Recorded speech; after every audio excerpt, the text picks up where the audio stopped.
Song release ಆಯ್ತಲ್ಲ ಅದು set ಎಲ್ಲ ತುಂಬಾ ಖುಷಿ ಪಟ್ಟೆ. ಎವ್ರಿ ಸಿನಿಮಾ ಬೇರೆ ಬೇರೆ ತರ ಕಾಣ್ತಾರೆ. ಅದೇ ತಗೊಳ್ಳೋ ಕ್ಯಾರೆಕ್ಟರ್ ಆಗಿರುತ್ತೆ, ಅವ್ರ ಡೈರೆಕ್ಟರ್ ನೋಡೋ ರೀತಿ ಆಗಿರುತ್ತೆ, ಬೇರೆ ತರ ಮಾಡಿಸ್ಕೊಂಡು ಕಾಣ್ತಾ ಇರುತ್ತೆ.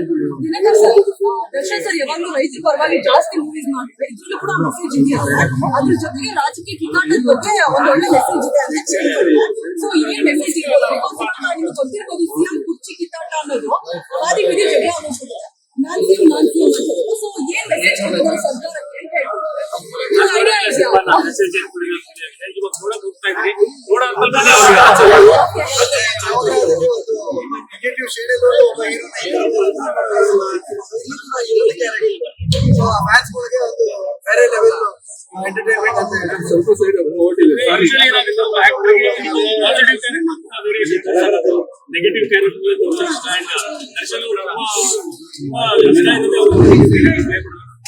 ನವಗ್ರಹ ಮಾಡಿದಾಗ್ಲೂ ಅಷ್ಟೇ. ಆಕ್ಚುಲಿ ನಾನು ದರ್ಶನ್ಗೆ ನೆಗೆಟಿವ್ ಕ್ಯಾರೆಕ್ಟರ್ ಪ್ಲಾನ್ ಮಾಡಿರಲಿಲ್ಲ, ಪೊಲೀಸ್ ಆಫೀಸರ್ ಕ್ಯಾರೆಕ್ಟರ್ ಪ್ಲಾನ್ ಮಾಡಿದೆ. ಬಟ್ ಕಥೆ ಕೇಳಿದ್ಮೇಲೆ ಕಥೆ ಕೇಳಿದ್ಮೇಲೆ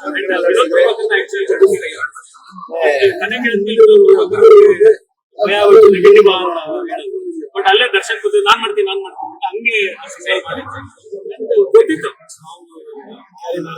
ಅಲ್ಲ ಕ್ಯಾರಿ ಎಲ್ಲ ತುಂಬಾ ಚೆನ್ನಾಗಿ ಆಕ್ಟ್ ಮಾಡ್ತಾನೆ. ಅವ್ನ ಲೈಫ್ ನೇ ಡೆಡಿಕೇಟ್ ಮಾಡಿರೋದು ಆಕ್ಟಿಂಗ್ ತುಂಬಾ ಚೆನ್ನಾಗಿ ಮಾಡ್ತಾರೆ. ನಿಮ್ಗೆ ಬಂದಿರೋ ಮಾಹಿತಿ ಪ್ರಕಾರ ಯಾವ ಪಾತ್ರ ಅಭಿಮಾನಿಗಳು ಎರಡು ಎಂಜಾಯ್ ಮಾಡ್ತಾರೆ ಸರ್ ಈ ಕ್ಯಾರೆಕ್ಟರ್ ಅಲ್ಲಿ ನೋಡಿದಾಗ. ಬಟ್ ನನಗೆ ಬಂದಿದ್ದೇನು ಅಂದ್ರೆ ಎರಡು ಬೇರೆ ಬೇರೆ ಅವರು ಬೇರೆ ಬೇರೆ ದರ್ಶನ್ ಆಕ್ಟ್ ಮಾಡಿದ್ದಾರೆ ಅನ್ಸುತ್ತೆ, ಒಂದೇ ದರ್ಶನ್ ಎರಡು ಮಾಡಿದ್ದಾರೆ ಅನಿಸ್ತಾಗಲ್ಲ. ಸೊ ಅದನ್ನ ನಾನು ನೋಡ್ಬೇಕು, ನಾನು ತುಂಬಾ ಎಕ್ಸೈಟ್ ಆಗಿದ್ದೀನಿ. ನನಗೆ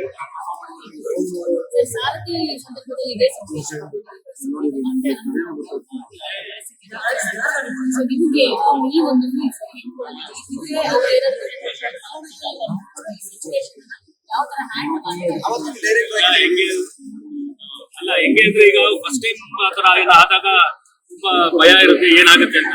ಸೊ ಅದ್ರಲ್ಲಿ ಪ್ರೂವ್ ಮಾಡ್ಬಿಟ್ಟು ಅವರು ದರ್ಶನ್ ಸೆಲೆಬ್ರಿಟೀಸ್ ನಾವ್ ಹೆಂಗಿದೀವಿ ನಿಮ್ ಜೊತೆಲಿ ಅಂತ. ಸೊ ಅಷ್ಟೇನ್ ಭಯ ಆಗಲ್ಲ, ಈಗ ರೂಢಿ ಆಗೋಗಿದೆ. ಸೊ ಫ್ಯಾನ್ಸ್ ಗಳನ್ನೆಲ್ಲ ಭೇಟಿ ಮಾಡಿ ಅವರ ಅನುಪಸ್ಥಿತಿಯಲ್ಲಿ ಪ್ರಮೋಷನ್ ನಿಮ್ಗೆ ಎಷ್ಟು ಚಾಲೆಂಜಿಂಗ್ ಆಗಿದೆ? ಅದೇ ನೋಡಿ ಯೂನಿಕ್. ಯೂಶಲಿ ನಾವು ಸಾರಥಿಲಿ ನಾವೇ ನಿಂತಿದ್ವಿ ಪ್ರಮೋಷನ್ ಮಾಡಕ್ಕೆ, ಬಟ್ ಫ್ಯಾನ್ಸ್ ಸಿನಿಮಾ ರಿಲೀಸ್ ಆದ್ಮೇಲೆ ಅವರು ಅದನ್ನ ಕ್ಯಾರಿ ಮಾಡ್ಕೊಳ್ಳೋದು. ಬಟ್ ಈ ಸಿನಿಮಾಲಿ ನಿಜವಲ್ಲೂ ಗಾಡ್ ಗಿಫ್ಟೆಡ್, ಫಸ್ಟ್ ಇಂದಾನೆ ಅವರೇ ಕ್ಯಾರಿ ಮಾಡ್ತಾ ಹೋಗ್ತಾರೆ. ಇಲ್ಲಿ ಯಾರು ಬೇಕಾಗಿಲ್ಲ, ದರ್ಶನ್ ಬೇಕಾಗಿಲ್ಲ, ಆ ಸಿನಿಮಾ ಡೈರೆಕ್ಟರ್ ಬೇಕಾಗಿಲ್ಲ, ಹೀರೋಯಿನ್ ಬೇಕಾಗಿಲ್ಲ, ಆ ಸಿನಿಮಾ ಆಕ್ಟ್ ಮಾಡೋ ಟೆಕ್ನಿಷಿಯನ್ ಬೇಕಾಗಿಲ್ಲ, ಆಕ್ಟರ್ಸ್ ಬೇಕಾಗಿಲ್ಲ, ಸೆಲೆಬ್ರಿಟೀಸ್ ಅದನ್ನ ಕ್ಯಾರಿ ಮಾಡ್ತಾರೆ, ಅವರೇ ಪ್ರಮೋಟ್ ಮಾಡ್ತಾರೆ. ಅದನ್ನ ನಿಮ್ಗೆ ಹೇಳಿದ್ನಲ್ಲ, ಫೇಸ್ಬುಕ್ ಓಪನ್ ಮಾಡಿದ್ರೆ ಬರೀ ಅದೇ ಯಾವ್ದಾವ್ದೋ ಮೂಲೆಯಲ್ಲಿರೋ ಥಿಯೇಟರ್ ಅವ್ರು ಬಿಡ್ತಾ ಇಲ್ಲ, ಅವ್ರು ತಗೊಂಡೋಗ್ತಾರೆ. ಅವ್ರು ಹೇಳಿದ್ದಾರೆ ನಾವಿದೀವಿ, ನಾವು ತಗೊಂಡೋಗ್ತೀವಿ ಸಿನಿಮಾನ ಅಂತ. ಸೊ ಅದನ್ನ ಪ್ರೂವ್ ಮಾಡ್ತಾರೆ.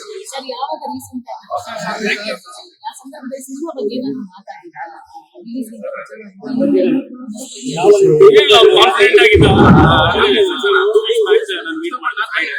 ಅವಾಗ ಅವ್ನು ತುಂಬಾ ಕಾನ್ಫಿಡೆಂಟ್ ಆಗಿದ್ದ. ಎಲ್ಲ ಬಿಡೋ ನನ್ನ ಸೆಲೆಬ್ರಿಟೀಸ್ ಆ ಕಾನ್ಫಿಡೆನ್ಸ್ ಇದ್ದಾರೆ. ಅವನೆಲ್ಲೂ ಕುಗ್ಗೋಗಿಲ್ಲ. ಅದೆಲ್ಲ ಯಾವ್ದಾದ್ರು ಮೀಡಿಯಲ್ಲಿ ಬರ್ತಾ ಇದೆಯೋ ಗೊತ್ತಿಲ್ಲ, ತುಂಬಾ ಕುಗ್ಗೋಗಿದ್ದಾನೆ. ಹಂಗೆ ತುಂಬಾ ಕಾನ್ಫಿಡೆಂಟ್ ತುಂಬಾ ಕಾನ್ಫಿಡೆಂಟ್ ಆಗಿದ್ದಾನೆ. ಏನು ಕಾನ್ಫಿಡೆನ್ಸ್ ಅಂದ್ರೆ ಸೆಲೆಬ್ರಿಟೀಸ್ ಇದ್ದಾರೆ, ದಂಡೆ ಇದೆ. ಜೈಲಲ್ಲಿ ಟಿವಿ ಕೊಟ್ಟಿದ್ದಾರೆ, ಬೇರೆ ಬೇರೆ ದೇಶಗಳು ಸ್ಕ್ರೀನ್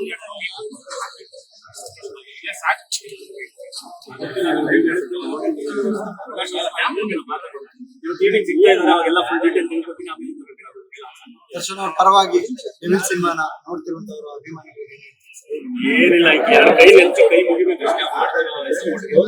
ತುಂಬಾ ಥ್ಯಾಂಕ್ಸ್. ಅಂಡ್ ನೀವೆಲ್ಲ ಹೇಳಿದ್ರಿ ನಾವು ಕ್ಯಾರಿ ಮಾಡ್ತೀವಿ ಸಿನಿಮಾನ ಅಂತ, ಮಾಡ್ತಾ ಇದ್ದೀರಾ, ತುಂಬಾ ಖುಷಿ ಆಗ್ತಾ ಇದೆ.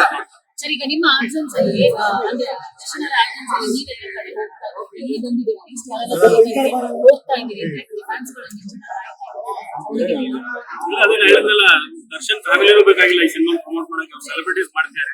ಸೊ ಈ ಸಿನಿಮಾ ನೋಡ್ಬೇಕು ಅಂತಾನೆ ಬಂದಿರೋದು ನಾನು. ಈ ಸಿನಿಮಾ ಪ್ರಮೋಷನ್ಗೋಸ್ಕರ ಅಂತೆಲ್ಲ ಬಂದಿರೋ ಸಿನಿಮಾ ನೋಡೋಣ, ಫ್ಯಾನ್ಸ್ ಜೊತೆ ಎಂಜಾಯ್ ಮಾಡೋಣ. ತುಂಬಾ ವರ್ಷ ಆಗಿತ್ತು ನಾನು ದರ್ಶನ್ ಸೆಲೆಬ್ರಿಟೀಸ್ ಜೊತೆ ಕೂತ್ಕೊಂಡು ಸಿನಿಮಾ ನೋಡಿ, ಅದಕ್ಕೋಸ್ಕರ ಬಂದಿರೋದು.